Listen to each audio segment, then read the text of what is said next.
This episode is brought to you by Google Gemini. With the Gemini app, you can talk live and have a real-time conversation with an AI assistant. It's great for all kinds of things, like if you want to practice for an upcoming interview, ask for advice on things to do in a new city, or brainstorm creative ideas. And by the way, this script was actually read by Gemini.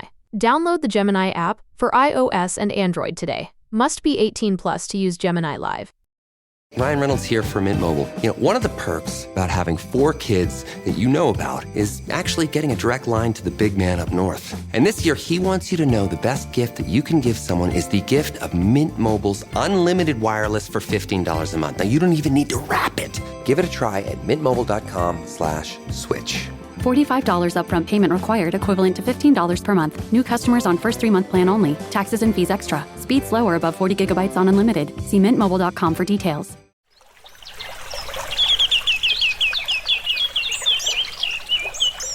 Hello and welcome to the Nature Backed podcast. I'm here at Slush with Anna Lundin, who is an investor with Norrsken VC. Welcome to the show, Anna. Please tell us a little bit about what Norrsken does.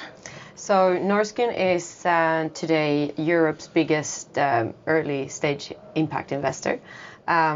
We started out as a foundation. We're still a foundation, but now a big ecosystem. So we have a house, we call it, a hub in Stockholm, one in Barcelona, one in Kigali, Rwanda. And out of those hubs, a lot of different impact entrepreneurs are spiraling out their companies. We have also different investment vehicles, whereas the VC is one. We have an accelerator, we have a VC, a launcher, which is a company builder, and also a fund in Africa. And I work at the VC. Okay, fund in Africa. Now that's obviously very important because we were talking about COP this week, everything that was coming out of COP and how funding is not equally distributed. Is that one of the reasons for a separate fund in Africa? Yeah, and not only, but we go where we see where the impact is and where you can make the most impact. And Africa, as a whole continent, and especially Rwanda, where we have a house, you can make a big impact. And it's also a very spiraling ecosystem. Okay. Norrsken is on its fund 2 at the moment, which was 320 million that you raised. Yeah. Tell us about that and how easy or difficult is it to get people to fund an impact fund? It's been a tough couple of years for the VC industry, but we see that the impact space is very resilient. And we grew. Our first fund was 125 million, and then nearly tripled it to 320. And I think that says a lot about people's intentions as well. So it's a good space to be in. Okay, now we're going to talk about you. Yeah. So we want to talk about your background because before you joined Norrsken, you were spent 8 years with Spotify. Mm-hmm. So what was that experience like? What was the role like? And then what was kind of the catalyst that made you say, no, I want to kind of drive myself more towards an impact industry?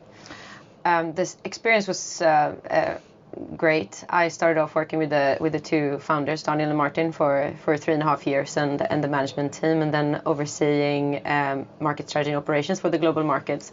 And in the end, before I went on maternity leave, I was also launching markets. So basically, all of the markets that Spotify was not yet launched in. Mm-hmm. And the experience was, I wish everybody could have the experience of being such a fast-growing company for a while, and hopefully our portfolio companies will sort of tap on that journey as well.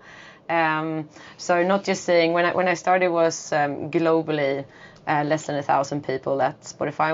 When I ended, it was over 13,000. So it was a journey. And what made me want to swap over to impact was basically, when I had my daughter, I realized she won't be seeing fish in the sea when she's 27, and that really caught on to me. And then I decided I wanted to go to work every day and try to make a difference in the world of sort of stopping that to happen. And I believe that the most impact you can do is where you place your money, and hopefully we're now placing the bets on things that can move the needle for the future. Well, when you say about not seeing efficiency that really, like, it strikes a chord, Right. you know, that really does. It's like it kicks you in the throat, you know, when you say that. So yeah, the time is now. We need to do these things. What was it like transitioning into kind of an investor position? What's the experience been like for you? It's been great. Some people have said, welcome to the dark side. I don't really know exactly what they mean by that. It has been a very bright journey, and maybe that is because what we're focusing on as well, and the entrepreneurs that we're seeing every day really wants to make a difference in the world. It has been, to some extent, plug and play when it comes to setting strategies for companies, etc. Because I've seen it from the inside out, and it's also a new journey because the VC ecosystem is also itself a new industry. But it's been great. What's the sort of thing that's surprised you most about it? How the networks work. Like it's very to the person and between funds and being in the right place at the right time, especially when you're focusing early, that you need to find the right founders very early. So that has been the most sort of, not surprising. I sort of knew it, but how effective also the networks are. Is there a kind of different energy than you would have had in Spotify, although you were on the very precipice of them going into new markets and whatever, but like, is there a different kind of energy, and what does that feel like? It's definitely sitting at the company, even if it's a global product. When you work, there are very few people who worked externally when you're working at a company. A lot of the initiatives are focused internally, so you meet the same people, but within the VC, my job is to meet different people every day. So that definitely comes with a different energy, high energy. Yeah. Looking for a pickup truck to get just about anything done? Look no further. The Chevy Silverado EV isn't just the most powerful Silverado ever, with next-level towing capability and technology. It also offers game-changing versatility with the available multi-flex midgate and tailgate, which means Silverado EV helps you carry large, bulky, and oddly shaped items up to nearly 11 feet in length. Chevrolet. Together, let's drive. Visit Chevrolet.com to learn more. This episode is brought to you by United Airlines. When you want to make the most of your vacation, book with United. They're an airline that cares about your travels as much as you do. United is transforming the flying experience with Bluetooth connectivity, screens, power at every seat, and bigger overhead bins to help fit everyone's bag. And with their app, you can skip the bag check line, get live updates, and more. Change the way you fly. Book your next trip today at united.com.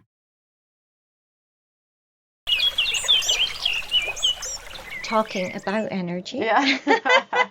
My transition to the EU energy transition. So yeah, what I'm wondering, does Norrsken invest in hydrogen, or, what kind of alternatives to fossil fuels are you interested in investing in? Where do you see, like the impact of that in the future? We haven't yet, but we are definitely open to it. We invest across all impact areas, really, as long as it supports the few SDGs. And within energy specifically, we have made a bet in fusion. We're also looking into geothermal energy and other alternative sources that we think that will sort of be breakthrough innovations. Okay. When we see leaders like Donald Trump, who's clearly, he's a fan of fossil fuels, he's a climate denier, and he was voted in with such a majority by the public. So how does that kind of impact the mood in the Norrsken camp? So 2 weeks ago we hosted something called Impact Week, which is our yearly sort of big event where we invite LPs, GPs, and founders from across. And we were in Barcelona in our newly opened co-working space there, which was fantastic. When the election was and the results were given the second day of the event, I felt an even higher sort of ambition amongst the crowd to needing to do something about it. And there were LPs supporting this and founders there. Like there is even more that we need to do when we have such strong winds on the other side as well.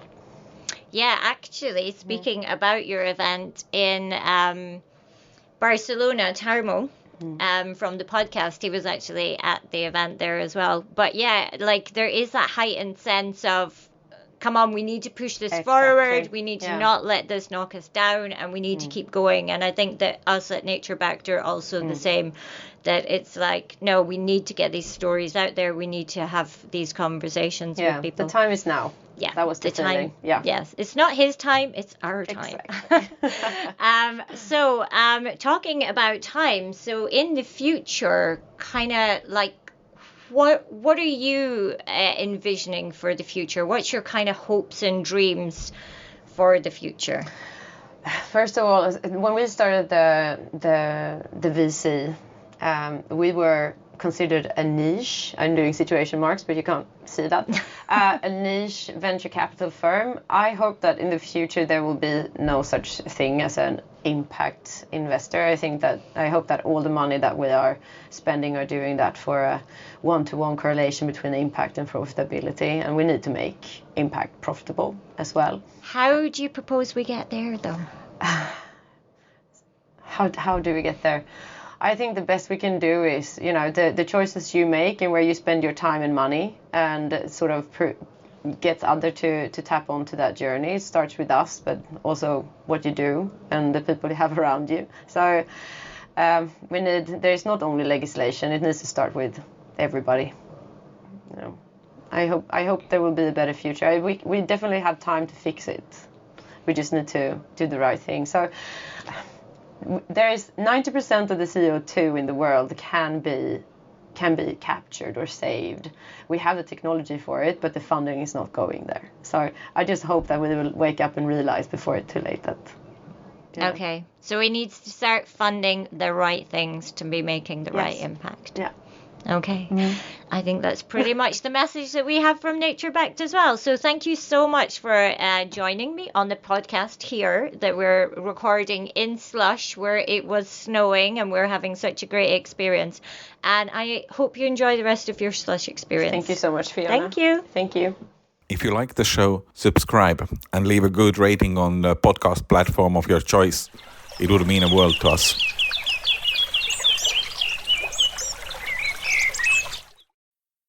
Dreaming of the perfect event or longing for a clutter-free space? I'm Stephanie with I'm with Steph, where your vision becomes a reality. From magical weddings to transformative home organizing, we bring you expertise and passion to every project. Whether you're planning a grand celebration or seeking peace through organization, we tailor our services to meet your unique needs. I'm with Steph. To explore our services and connect with me directly, visit I'mWithSteph.com. Mention ElectraCast for a 20% discount. Hi, I'm Sherilyn Fenn from Twin Peaks. What did you do on your last Saturday night? Did you hear something? Toilet paper. There's none. Nada. The reserves have gone dry. People are hoarding it. I should have done that. They're all out of hand sanitizer at my Target. Mark, when did you last watch the news? We are getting reports of forced quarantines in China, Japan, and now Italy. You're cutting onions in half and putting them around your apartment. Yes, exactly. It kills the COVID. Excuse me? Let's go. Let's go. Get in. Vamos, rápido. Have you ever driven one of these? Never. I'll drive, ladies. I've got the keys. Excuse me, I'm lost. I'm looking for my wife. I got turned around. Join me, Eric Roberts, Jennifer Elise Cox, and Ed Asner for The Last Saturday Night, an ElectraCast podcast. You'll love it. ElectraCast.